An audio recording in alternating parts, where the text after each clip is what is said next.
जनता महंगाई से त्रस्त, मोदी सरकार विदेश यात्रा और मेलोडी में मस्त। सुपौल से मोहम्मद नजीर आलम की रिपोर्ट। इंडियन नेशनल कांग्रेस के राष्ट्रीय प्रवक्ता सह सुपौल जिला अध्यक्ष अनुपम ने बढ़ती महंगाई और पेट्रोल डीजल की कीमतों को लेकर केंद्र सरकार पर जोरदार हमला बोला है। जिला कांग्रेस कार्यालय में आयोजित प्रेस वार्ता के दौरान उन्होंने प्रधानमंत्री नरेंद्र मोदी और केंद्र सरकार की आर्थिक नीतियों पर सवाल उठाते हुए कहा कि आज देश की आम जनता महंगाई की मार से कराह रही है, जबकि सरकार मेलोडी और विदेश यात्राओं में व्यस्त है। अनुपम ने कहा कि अंतर्राष्ट्रीय बाजार में कच्चे तेल की कीमतों में कमी आने के बावजूद देश में पेट्रोल और डीजल के दाम लगातार बढ़ाए जा रहे हैं। उन्होंने दावा किया कि वर्ष 2014 में जब नरेंद्र मोदी ने प्रधानमंत्री पद संभाला था, उस समय अंतर्राष्ट्रीय बाजार में कच्चे तेल की कीमत करीब $110 प्रति बैरल थी। उस दौरान पेट्रोल लगभग 70 रुपए और डीजल 55 रुपए प्रति लीटर बिक रहा था, जबकि वर्तमान समय में कच्चे तेल की कीमत लगभग $97 प्रति बैरल होने के बावजूद पेट्रोल 114 रुपए और डीजल 100 रुपए प्रति लीटर तक पहुंच चुका है। कांग्रेस नेता ने आरोप लगाया कि केंद्र सरकार की नीतियों का फायदा केवल बड़े उद्योगपतियों और निजी तेल कंपनियों को मिल रहा है।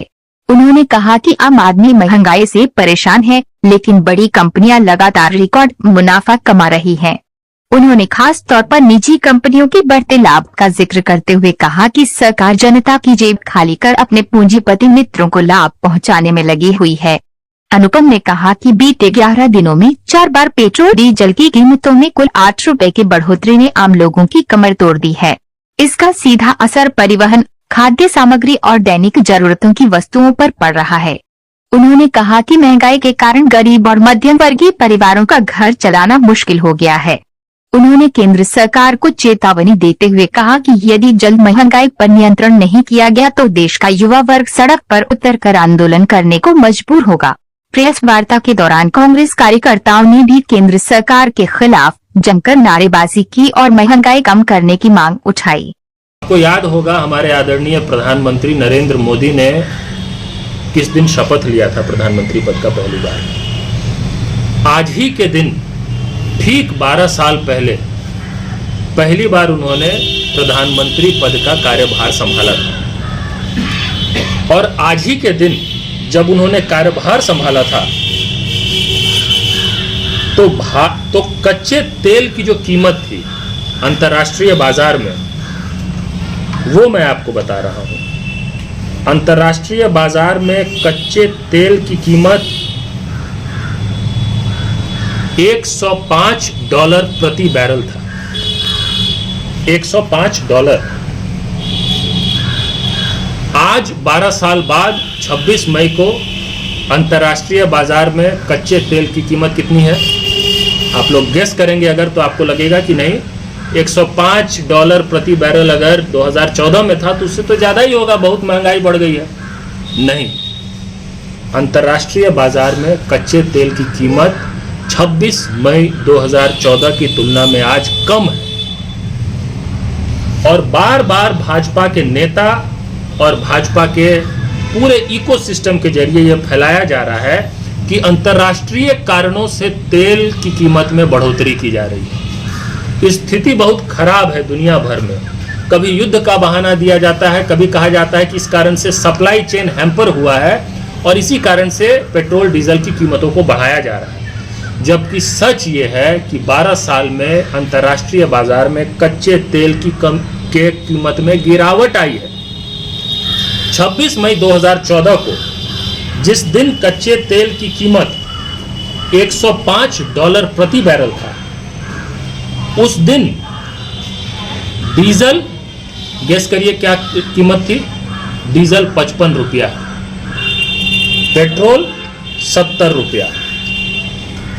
जब 110 रुपया था, 105 रुपया के करीब था प्रति बैरल, तो डीजल और पेट्रोल 55 रुपया और 70 रुपया था। आज जब अंतर्राष्ट्रीय कीमत कच्चे तेल की घटकर 95 के करीब आ चुका है, तो कितना काम है डीजल और पेट्रोल का? तो आज डीजल और पेट्रोल दोनों शतक लगा चुका है। देश में शतक लगा चुका है। बिहार में डीजल पेट्रोल देश में सबसे महंगा है और बिहार में भी सुपौल में डीजल और पेट्रोल बिहार में सबसे महंगा है। आप सुपौल के किसी पेट्रोल पंप पे, डीजल पंप पे जाके अगर तेल भरवा रहे हैं तो आपको पटना में जितने में मिलता, भागलपुर में जितने में मिलता, मुजफ्फरपुर में जितने में मिलता, उससे ज़्यादा महंगा आपको सुपौल में मिलेगा। देश में सबसे महंगा डीजल पेट्रोल देश का ये सबसे पिछड़ा इलाका जो है वो कंज्यूम कर रहा है। अब आपके मन में सवाल आना चाहिए कि ठीक है, अगर जनता पे इस तरह की मार पड़ रही है, महंगाई की मार पड़ रही है, इसका मतलब अर्थव्यवस्था की स्थिति ठीक नहीं है, तो उसका भार सबको बराबर वहन करना पड़ेगा? नहीं, उसका भार मोदी जी के जो पूंजीपति मित्र हैं उनको वहन नहीं करना पड़ेगा।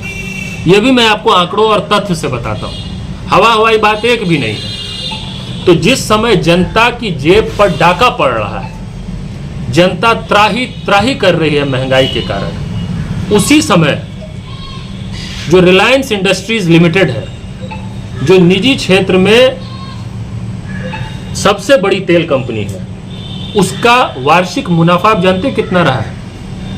95,000 करोड़ से भी ज्यादा। मतलब अंबानी जी का जो रिलायंस इंडस्ट्रीज लिमिटेड है वो पहली भारतीय कंपनी बन गई है $10 बिलियन प्रॉफिट मार्क क्रॉस करने वाला।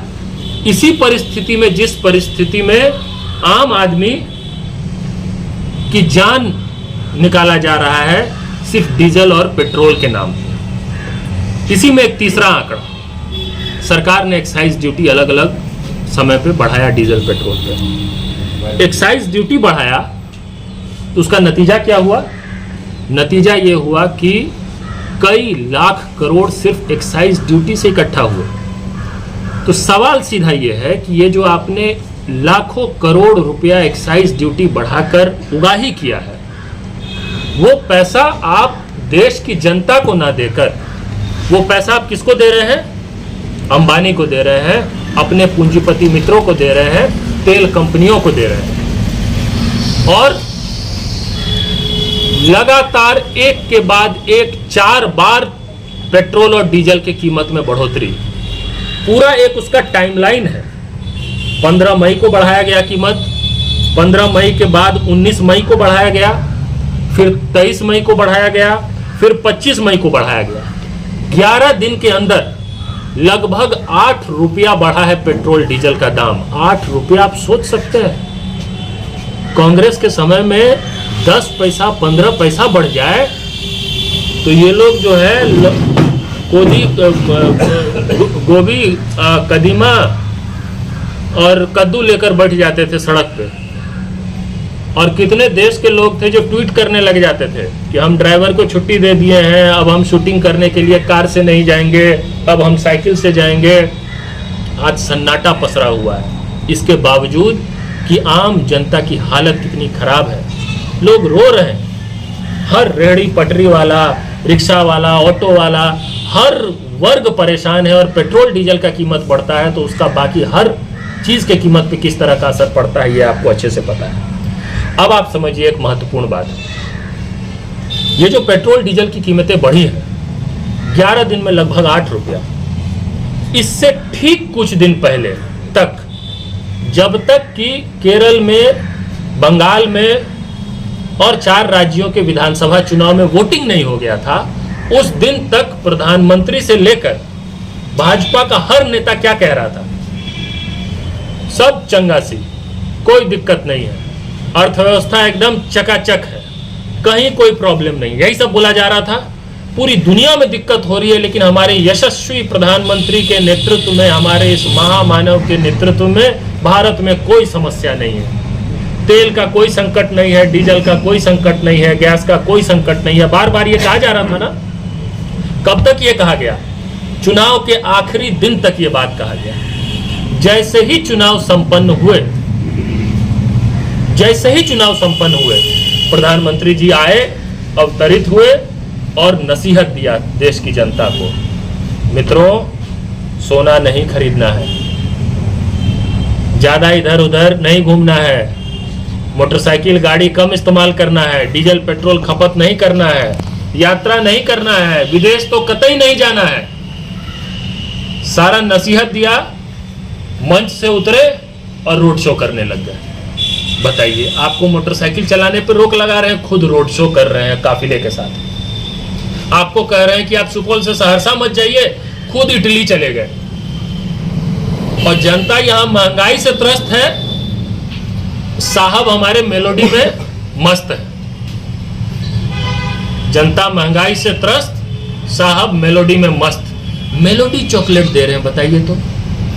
किसी बच्चे से आप पूछ लीजिएगा ना, एक बार को हम लोग भूल जाते हैं कि वो कौन है प्रधानमंत्री। बस सोचिए, 75, 76, 77 साल का बुजुर्ग आदमी किसी महिला राष्ट्राध्यक्ष से इस तरह से फोटो शूट करवा रहा है जैसे कि कोई प्री वेडिंग शूट हो रहा हो। हमारा अभी हाल में ब्याह हुआ है भाई, वैसा शूटिंग हम नहीं करवाए अपनी पत्नी के साथ। फोटोग्राफी, इधर से एंगल, उधर से एंगल, वो देखिए, ये देखिए। बताइए, मेलोडी खिला रहे हैं इटली ले जाके। ये भारत की जनता को चिढ़ाने का काम ये प्रधानमंत्री कर रहा है कि आपको कोई समस्या हो जाए, आपके ऊपर कोई संकट आ जाए, हमारा आप बाल बांका नहीं कर सकते हैं। ये मैसेज देने की कोशिश प्रधानमंत्री नरेंद्र मोदी कर रहे हैं। देश के लोगों को, देश के युवाओं को अब ये बात समझ में आ रहा है। अगर युवाओं को ये बात नहीं समझ में आता तो आप ये जेनजी का जो सोशल मीडिया पे जो एक बवाल देख रहे हैं, हलचल देख रहे हैं, वो नहीं देखते। ये जो गुस्सा और आक्रोश इसी नाम पे निकल गया कि मुख्य न्यायाधीश ने कॉकरोच कह दिया बेरोजगार युवाओं को, जेनजी को, तो वो सब कॉकरोच बन के निकल गए कि हाँ भैया हम कॉकरोच ही बन जाते हैं। ये क्या है? ये असल में सत्ता के खिलाफ आक्रोश है। इस वक्त पूरे देश में, समाज में प्रधानमंत्री नरेंद्र मोदी के नेतृत्व वाली भाजपा सरकार के खिलाफ असंतोष है। उस असंतोष को स्वर देने का काम कांग्रेस पार्टी कर रही है, हर राज्य में कर रही है। आप अगर तरीके से देखेंगे, जयपुर में, हैदराबाद में, केरल में, दिल्ली में, लखनऊ में, पटना में, हरियाणा में, सब जगह प्रदर्शन हो रहे हैं, बड़े बड़े प्रदर्शन हो रहे हैं। एनएसयूआई हो, इंडियन यूथ कांग्रेस हो, कांग्रेस पार्टी हो, जमीन पे बड़ा बड़ा प्रदर्शन हो रहा है नीट पेपर लीक के खिलाफ और महंगाई के खिलाफ। लेकिन इस देश की जो मीडिया जो समझौता कर चुकी है भाजपा के साथ, वो उसको नहीं दिखाती है टीवी पे। सोशल मीडिया पे कुछ कुछ हो जाए तो वो भले आ जाता है और बाद में कहा जाता है कि कांग्रेस कुछ कर ही नहीं रही है। कांग्रेस कहाँ है? इतना बड़ा मुद्दा है, जनता परेशान है, कांग्रेस कहाँ है? कांग्रेस जमीन पर है, कांग्रेस संघर्ष कर रही है, कांग्रेस लड़ रही है, आपकी आवाज उठा रही है। आप लोगों से अपील है कि इस आवाज में आवाज मिलाकर एक सकारात्मक आंदोलन खड़ा करें, क्योंकि आने वाले समय में, ज्यादा लंबा समय नहीं, आने वाले कुछ ही महीनों में, महीनों नहीं तो हर हाल में साल, 1.5 साल के अंदर में इस देश में एक बहुत बड़ा जन आंदोलन होने जा रहा है सत्ता के खिलाफ। और वो आंदोलन इतना बड़ा होगा, इतना व्यापक होगा, जो आजाद भारत में जिस स्केल का नहीं हुआ है। और वो आंदोलन सिर्फ इन सत्ताधारियों को ठीक नहीं करेगी, सिर्फ इनके काम का हिसाब नहीं लेगी, आने वाले 20 साल 30 साल की राजनीति को ठीक कर देगी। और उस आंदोलन में बिहार की केंद्रीय भूमिका होने वाली है, हमारे कोसी क्षेत्र की केंद्रीय भूमिका होने वाली है, क्योंकि मेरा गृह जिला सुपौल है जिसकी मेरे पास जिम्मेदारी भी है, तो हमारे सुपौल की भी केंद्रीय भूमिका होने वाली है। आप लोगों से माध्यम से एक आखिरी अपील बस ये है कि जहाँ जहाँ तक मेरी बात पहुँच रही है वो सब लोग समझे कि प्रधानमंत्री सिर्फ अडानी और अंबानी को फायदा पहुँचाने के लिए कभी अमेरिका से समझौता करते हैं, कभी पाकिस्तान से युद्ध रुकवाते हैं, कभी आपकी जेब पे डाका डालते हैं, कभी आपको बेरोजगार करते हैं, कभी महंगाई बढ़ाते हैं, सिर्फ इसलिए कि इसी मोडानी योजना के अंतर्गत उनकी राजनीति चल रही है। उस राजनीति को हम लोग आने वाले समय में धराशायी करके रख देंगे। इसी के लिए आप लोगों को आमंत्रित किया था हमने। बहुत बहुत